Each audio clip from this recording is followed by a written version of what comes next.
Court extrait de Conscience noire, écrit d'Afrique du Sud, 1969-1977. Quelques concepts culturels africains. Il est particulièrement difficile de nos jours de parler avec autorité de quoi que ce soit qui ait trait à la culture africaine.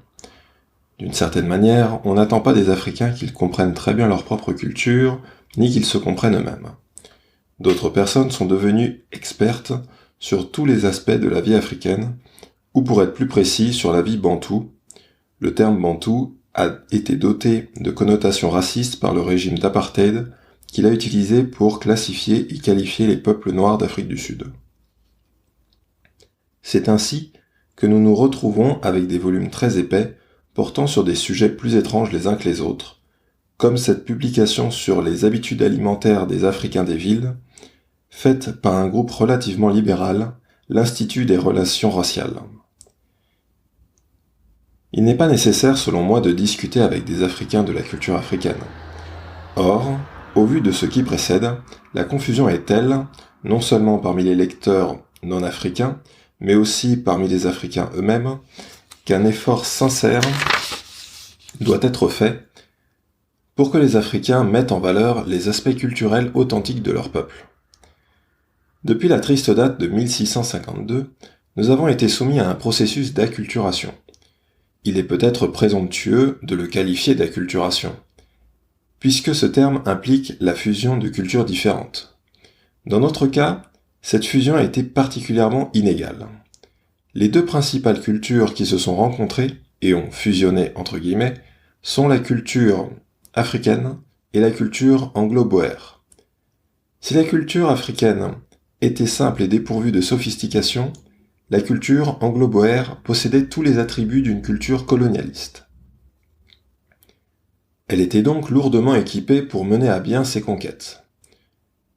Quand les colons le pouvaient, ils conquéraient par la force de persuasion, faisant usage d'une religion extrêmement exclusive qui dénonçait tous les autres dieux et requérait un code de conduite strict en ce qui concernait l'habillement, le rituel éducatif et les coutumes.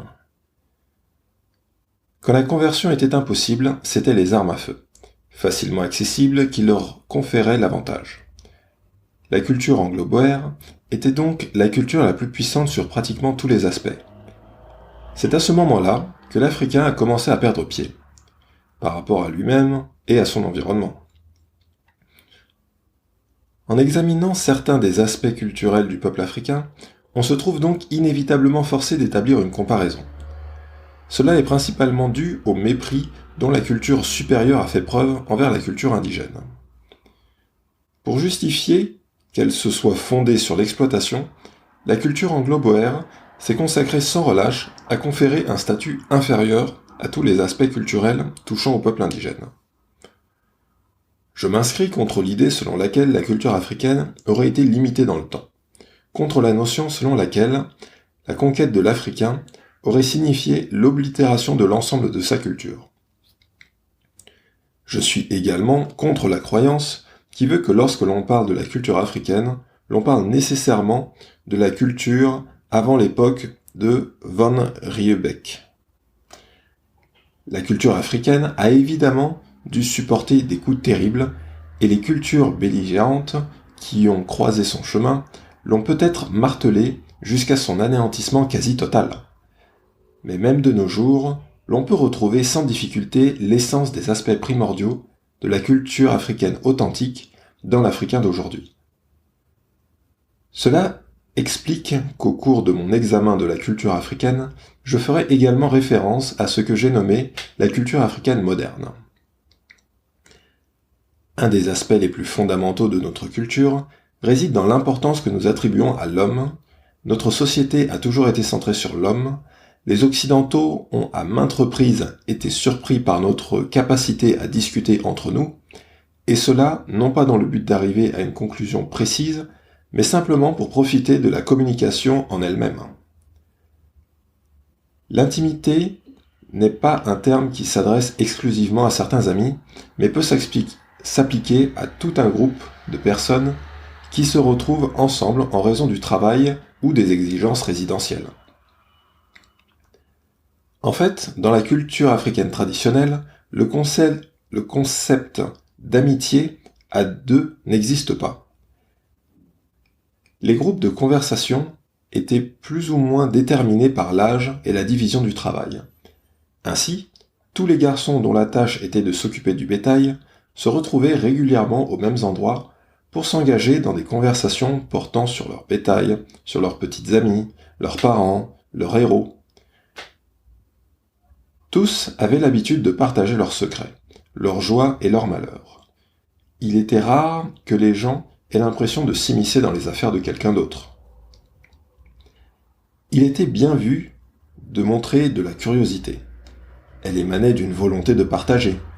Cette pratique se retrouvait dans tous les groupes d'âge.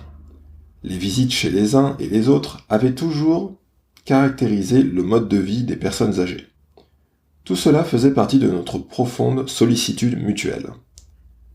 Ce sont là des choses qui n'ont jamais cours dans la culture occidentale. À l'exception des amis, quelqu'un qui se rend chez autrui sera toujours accueilli par la question « Que puis-je faire pour vous ?»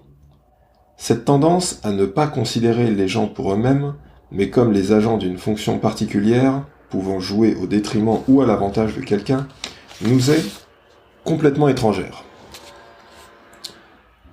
Nous ne sommes pas une race suspicieuse.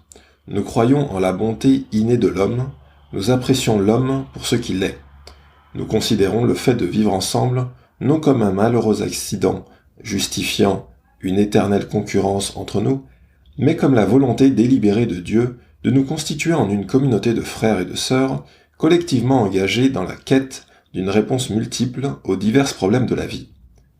Par conséquent, dans tout ce que nous entreprenons, l'homme est prioritaire, et notre action est donc généralement une action collective, axée sur la communauté plutôt que sur l'individualisme, qui constitue le trait caractéristique du capitalisme. Nous nous abstenons toujours d'utiliser les gens comme des tremplins. Nous préférons accepter que notre progrès soit bien plus lent, mais nous assurer que nous avançons tous à la même vitesse. Rien n'exprime mieux l'enthousiasme des Africains à communiquer entre eux que leur amour pour le chant et le rythme. Dans la culture africaine, la musique se retrouve dans tous les états émotionnels. Quand nous nous rendons au travail, c'est à travers la musique que nous partageons les tourments et les joies du travail que nous effectuons. Cet aspect bien précis a étrangement survécu jusqu'à nos jours.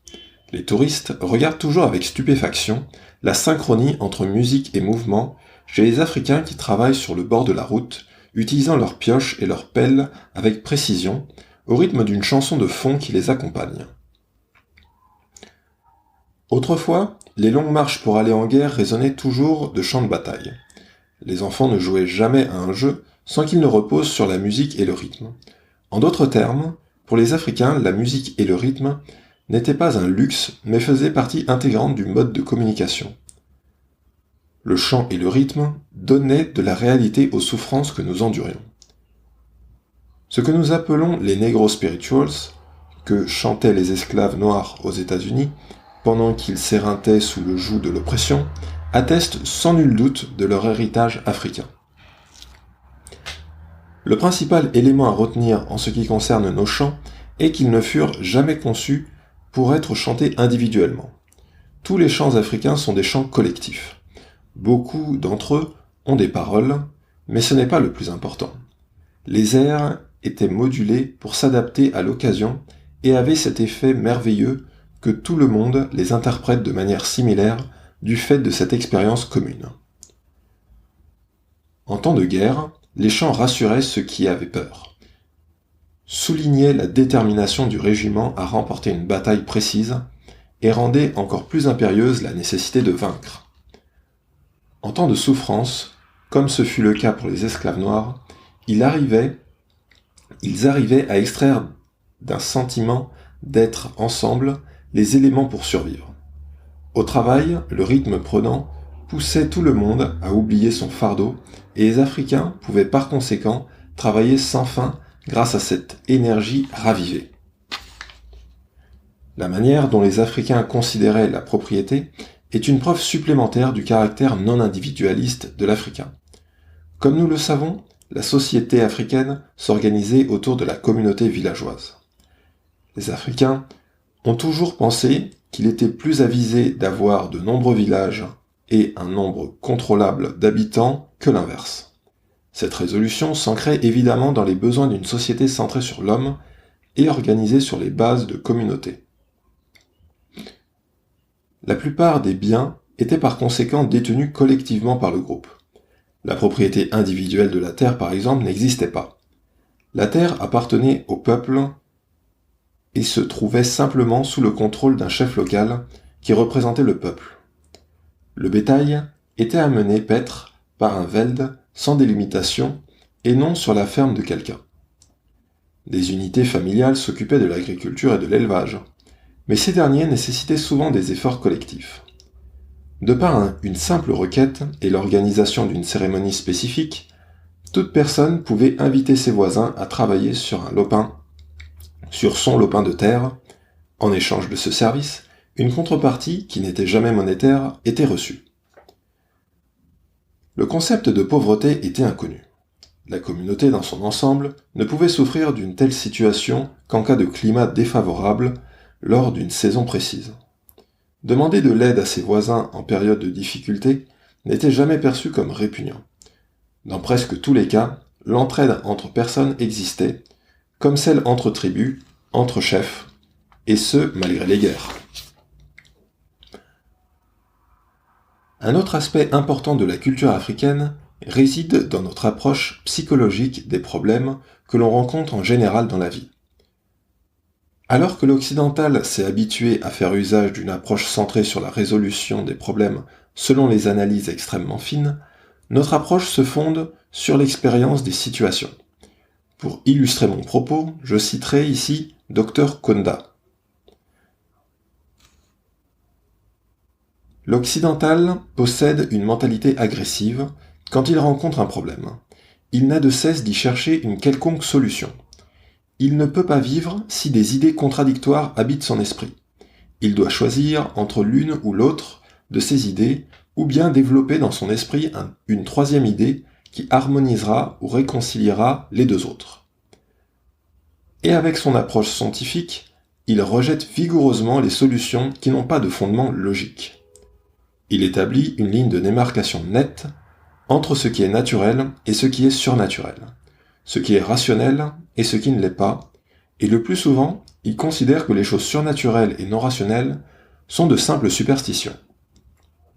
Les Africains, en tant que peuple pré-scientifique, ne reconnaissent pas l'existence d'une séparation entre ce qui est naturel et surnaturel.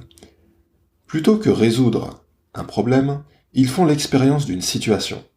J'entends par là qu'ils laissent à la fois les éléments rationnels et non rationnels les influencer, et que toute action potentielle pourrait être décrite comme la réponse proposée par leur personnalité tout entière à une situation plutôt que le résultat d'un quelconque exercice mental. Je trouve extrêmement pertinente cette analyse de la différence essentielle dans l'attitude adoptée envers la vie de ces deux groupes. En tant que communauté, nous sommes prêts à accepter le fait que la nature conservera certains de ses mystères. Mystères que nous ne sommes pas en mesure de résoudre. Nombreux sont ceux qui interprètent cette attitude comme un manque d'initiative et de volonté. Pourtant, malgré ma conviction qu'il existe un besoin criant de faire des expériences scientifiques, je ne peux m'empêcher de penser que les hommes devraient consacrer plus de temps à apprendre à vivre ensemble et que la personnalité africaine, avec son habitude de donner plus d'importance à l'homme qu'au pouvoir, offre peut-être un moyen pour résoudre nos problèmes de conflit.